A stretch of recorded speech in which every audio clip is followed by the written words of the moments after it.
El Apocalipsis 9 es uno de los capítulos más inquietantes de la Biblia. Si presencias los eventos que describe, lo mejor es quedarse en casa. Este video te llevará a descubrir el evento más catastrófico sobre la tierra y el ser más temido, según la Biblia. En el Nuevo Testamento, solo hay un libro de profecía, el Apocalipsis, escrito por Juan el Apóstol mientras residía en Éfeso, un lugar donde también vivió sus últimos días junto a María, la madre de Jesús. El Apocalipsis fue compuesto hacia el final del primer siglo, en un tiempo cuando el emperador Domitian exigía que todos los ciudadanos adoraran a César quemando incienso en su honor, al menos una vez al año. Este acto de adoración implicaba afirmar ante un altar: César es el Señor. Para los cristianos primitivos, esto representaba un grave conflicto con su fe, que proclamaba: Jesús es el Señor. Desafiar esta orden podía tener consecuencias mortales. Este libro se convirtió en una guía para aquellos dispuestos a sacrificarse por su fe. Originalmente, la palabra mártir significaba testigo, pero su significado se transformó para denotar a alguien que muere por su fe en Jesucristo. La estructura de Apocalipsis es única. Fue entregado a Juan por un proceso divino que comenzó con Dios Padre y pasó por Jesucristo y un ángel antes de llegar a él. Juan fue el encargado de compartirlo con todas las iglesias. Durante sus visiones, fue llevado al cielo y escuchó coros angelicales, todo lo cual debía registrar meticulosamente. Es un libro que no solo predice el retorno de Cristo a la tierra, un evento mencionado 318 veces a lo largo de la Biblia, sino que también describe los eventos que lo preceden, ocurren durante y siguen a su segunda venida. Está lleno de simbolismos que ayudan a interpretar sucesos complejos. Aunque algunos consideran que estos símbolos complican el entendimiento, su propósito es en realidad aclarar las profecías, no confundirlas. Entre los símbolos, algunos son fáciles de entender, como el dragón que representa al diablo o el lago de fuego que simboliza el infierno. Otros se explican en el texto, como las estrellas que son ángeles y los candelabros que simbolizan iglesias. Muchos símbolos como el árbol de la vida o el arco iris también se encuentran en el Antiguo Testamento y se espera que sean interpretados de manera consistente. En los Apocalipsis 8, 6, 9, 19 y 11, 15, 19 se mencionan las 7 trompetas, que son desencadenadas por la apertura del séptimo sello. Estas trompetas anuncian desastres que son parte de la tribulación de los últimos tiempos. La primera trompeta, por ejemplo, trae granizo y fuego mezclado con sangre, devastando la tierra. Apocalipsis 8:7. Mientras que la segunda provoca que una masa ardiente caiga al mar, matando a 1/3 de las criaturas marinas y destruyendo barcos. Apocalipsis 8:8. Estos eventos son simbólicos y recuerdan a las plagas de Egipto, representando el juicio divino y la purificación de la tierra. A través de estos símbolos y eventos, Apocalipsis nos invita a reflexionar sobre la justicia divina, la redención y la necesidad de perseverancia en la fe ante las adversidades finales. En la cuarta trompeta del Apocalipsis, los cielos mismos sufren una transformación drástica, golpeando 1/3 del sol, la luna y las estrellas, lo que causa una oscuridad parcial en el universo. Este evento está detallado en Apocalipsis 8:12, donde se describe cómo este fenómeno afecta directamente la iluminación de la tierra. Tras este suceso, Juan el Apóstol relata una advertencia crítica de un ángel que vuela por los cielos, proclamando 3 ayes a los habitantes de la tierra debido a las próximas calamidades que traerán las siguientes trompetas. Este anuncio anticipa desastres aún mayores y se encuentra en Apocalipsis 8:13.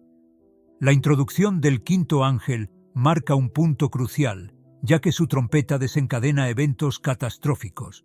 Apocalipsis 9:1 narra cómo una estrella caída del cielo recibe la llave del abismo, abriendo una puerta a horrores indescriptibles. A diferencia de los desastres naturales anteriores, este ángel desata una fuerza sobrenatural directamente del abismo. A lo largo de las Escrituras, los sellos y trompetas señalan juicios divinos de varias magnitudes. Los primeros 4 sellos y trompetas traen devastación física sobre la tierra, afectando la naturaleza y la humanidad directamente.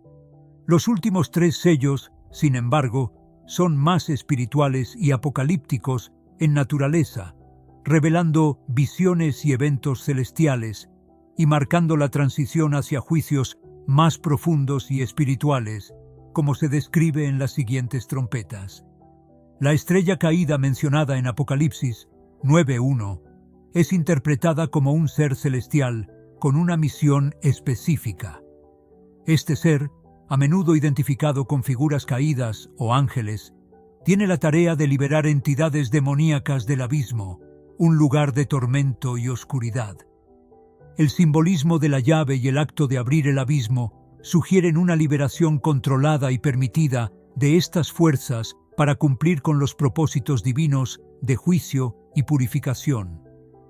Apocalipsis 9:2-6 describe cómo, tras abrirse el abismo, surgen criaturas semejantes a langostas con el poder de los escorpiones, encargadas de atormentar a aquellos que no llevan el sello de Dios. Esta plaga no afecta a la naturaleza, sino que se dirige específicamente a los seres humanos, excluyendo a los marcados por Dios para protección. Estos eventos ilustran un periodo de sufrimiento y tribulación sin precedentes, donde los deseos de muerte se enfrentan con la imposibilidad de conseguirla, dejando a la humanidad en un estado de desesperación absoluta. La severidad de estos juicios destaca la gravedad del pecado y la necesidad de redención, subrayando el poder y la justicia de Dios en su gestión del mal y su capacidad de purificar y restaurar. Para Pablo, la muerte representaba el comienzo de una existencia llena de bendiciones eternas, pero para quienes sufren, la muerte solo implica pasar de su angustia actual a un castigo interminable. El pasaje del Apocalipsis 9, versículos 7 al 10, de la Biblia Nueva Versión Estándar Americana, describe a unas extrañas criaturas con forma de caballos preparados para la guerra, con coronas doradas en sus cabezas y rostros humanos. Su apariencia incluye cabello femenino, dientes de león, corazas de hierro y alas que suenan como carros de muchos caballos. Además, tienen colas de escorpiones con aguijones, dotadas de poder para causar daño a la humanidad durante 5 meses. Aunque se ha intentado equipararlas con langostas reales, estas criaturas revelan su naturaleza demoníaca por sus características sobrenaturales. La cuestión de por qué Dios las llamaría langostas, si en realidad no lo son, sino más bien mensajeras del juicio divino, plantea un enigma que invita a la reflexión. Estas criaturas inquietantes parecen anticipar un tiempo de sufrimiento nunca experimentado antes del fin del mundo. El líder de estas extrañas criaturas, Apolón, y su contraparte, Abdón, simbolizan la destrucción y la perdición. Se interpretan como seres malignos organizados bajo un rey, lo que sugiere un conflicto inminente entre el mal y las fuerzas divinas. La relación de Abdón con el reino del Anticristo y la insinuación de un juicio divino, donde estas criaturas infernales causarán un sufrimiento sin precedentes, agrega un nivel adicional de intriga al relato. La conexión con el pozo de los muertos y el control ejercido por Dios sobre estos seres demoníacos revela una lucha trascendental entre las fuerzas del bien y el mal. Se destaca que las langostas de Abdón no dañarán a aquellos que llevan el sello de Dios en sus frentes, lo que sugiere un simbolismo más profundo en su significado. El tormento que causarán durante 5 meses se relaciona con su vida útil, prolongando el sufrimiento de la humanidad. se plantea que la única forma de detener este ataque será acabar con los atacantes y su completa destrucción. Además, en el pasaje se hace referencia a otras citas bíblicas, como Éxodo 10, 4, 14 y Amós 4, 9, que apuntan a la función de las langostas como instrumentos del juicio de Dios. Estos versículos fundamentan la interpretación de las langostas como mensajeros divinos y simbolizan el castigo reservado para aquellos que han rechazado a Dios. En resumen, las criaturas descritas en el Apocalipsis 9 evocan un atisbo de sufrimiento y desolación inminentes, enseñanzas que invitan a la reflexión sobre los designios divinos y el enfrentamiento entre el bien y el mal. El mensaje final subraya la importancia de la entrega a la divinidad para evitar el castigo y la condenación eterna. Apocalipsis 9 describe criaturas demoníacas con forma de caballos como instrumentos del juicio divino, simbolizando la lucha entre el bien y el mal. Los líderes, Apolión y Abdón, representan la destrucción y la rebelión contra Dios. A pesar de actuar dentro de los límites permitidos por Dios, los demonios son instrumentos de su juicio. El número de los ejércitos de los jinetes era 200 millones. Yo oí su número. Apocalipsis 9:16. Los 4 ángeles atados en el río Éufrates son liberados para ejecutar el juicio, representando un llamado al arrepentimiento y la reconciliación con Dios. Un detalle adicional es el ejército de 200 millones de jinetes con características demoníacas que causan devastación. Así vi en la visión a los caballos y a quienes los cabalgaban. Tenían corazas de color de fuego, de jacinto y de azufre. Las cabezas de los caballos eran como cabezas de leones, y de sus bocas salía fuego, humo y azufre. Apocalipsis 9:17. Este ejército simboliza una fuerza demoníaca cumpliendo la voluntad divina en el tiempo designado. A pesar de las advertencias y juicios divinos, la humanidad no se arrepiente de sus pecados e idolatrías, revelando resistencia al llamado de Dios. Los sellos, comunes en contextos oficiales, representan protección y autoridad. Aquellos que escapan del juicio son marcados como elegidos por Dios, simbolizando la salvación y protección otorgadas por el Señor. A pesar de la resistencia al arrepentimiento, la humanidad es desafiada a reflexionar sobre la intervención divina, la justicia y la importancia de volverse a Dios en medio de las señales proféticas descritas en el libro del Apocalipsis. Si los sellos se rompieran, la persona que recibiera la carta sabría que había sido alterada o leída por alguien más, aparte de quien la selló originalmente. El sello de Dios se explora en el libro del Apocalipsis, un texto repleto de visiones enigmáticas y mensajes que nos introducen a la idea del sello divino de una manera especial y significativa. Este sello actúa como un distintivo, indicando que Dios está protegiendo a ciertas personas, sus verdaderos seguidores. Se menciona específicamente en las visiones del Apocalipsis, en medio de eventos tumultuosos y ominosos. Importante es destacar que este sello no es una marca física, sino más bien una insignia espiritual, una demostración de quién está realmente conectado con Dios y bajo su amparo. La idea del sellado en el Apocalipsis se basa en una práctica antigua, pero se le atribuye un significado espiritual profundo. Va más allá de solo autenticar la autoridad. Trata sobre ser reconocido como perteneciente a Dios, especialmente en tiempos de adversidad y desafío. Este sello espiritual, como una poderosa representación de la fe y la protección divina en un mundo caótico e incierto, es crucial. A medida que exploramos más este tema, encontramos que el sello de Dios es fundamental, mostrándonos que Dios promete protegernos y desea que seamos leales a Él. Nos asegura que, incluso cuando los tiempos son difíciles, Dios ha marcado a quienes son suyos y los mantendrá seguros. Este concepto de sellado también se menciona en Efesios 1, 13, 14, donde se describe que, al escuchar la palabra de verdad y creer en ella, los creyentes son sellados con el Espíritu Santo prometido, quien es la garantía de nuestra herencia hasta la redención de los adquiridos para alabanza de su gloria. Esto muestra que el sello es equiparable al Espíritu Santo, dado a los creyentes como señal de su salvación y promesa de herencia eterna.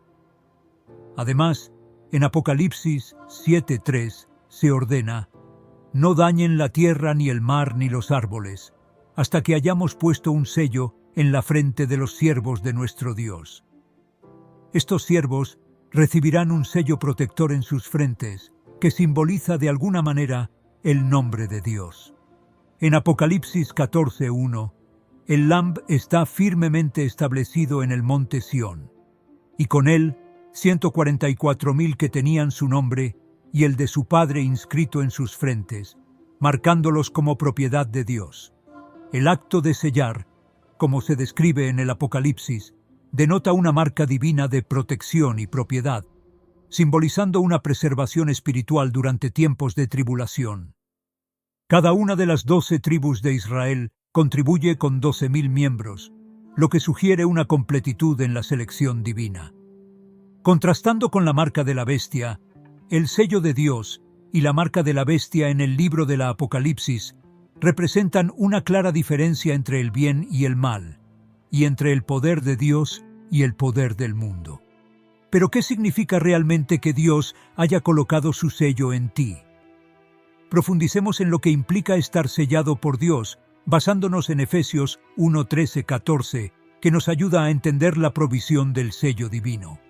Primero, el sello de Dios representa inclusión. Como creyente en Cristo, eres considerado parte de Él, lo cual significa que todo lo que le pertenece también es tuyo. Por ejemplo, debido a tu unión con Cristo, su justicia se convierte en tu justicia. Esto es fundamental para comprender el rol del sello divino en los tiempos finales, donde, al igual que los 144,000 descritos en Apocalipsis, se espera que actúes como testigo de sus enseñanzas y amor. En Apocalipsis 7, 9, 14, después de que todos son sellados, se describe una visión de una gran multitud, incontable, de todas las naciones y lenguas, que están de pie ante el trono de Dios y del Cordero. Están vestidos de blanco y con palmas en sus manos, y claman en alta voz que la salvación pertenece a Dios y al Cordero. Los ángeles, los ancianos y los 4 seres vivientes se postran en adoración, reconociendo con sus alabanzas las virtudes de bendición, gloria, sabiduría, acción de gracias, honor, poder y fuerza de Dios. Uno de los ancianos explica que aquellos vestidos de blanco son los que han venido de la gran tribulación, habiendo limpiado sus ropas en la sangre del Cordero.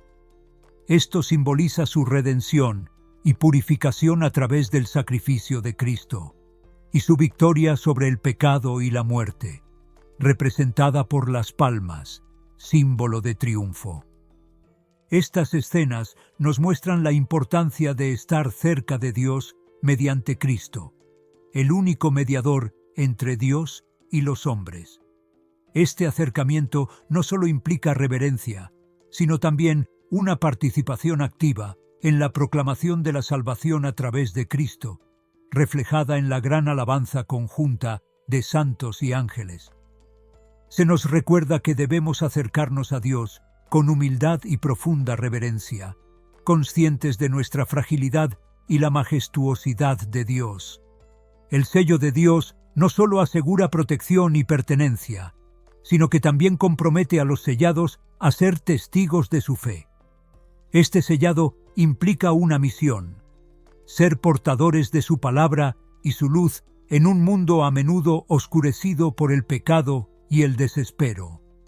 Al estar sellados, somos llamados a reflejar la luz de Cristo, preparándonos para el día de su regreso.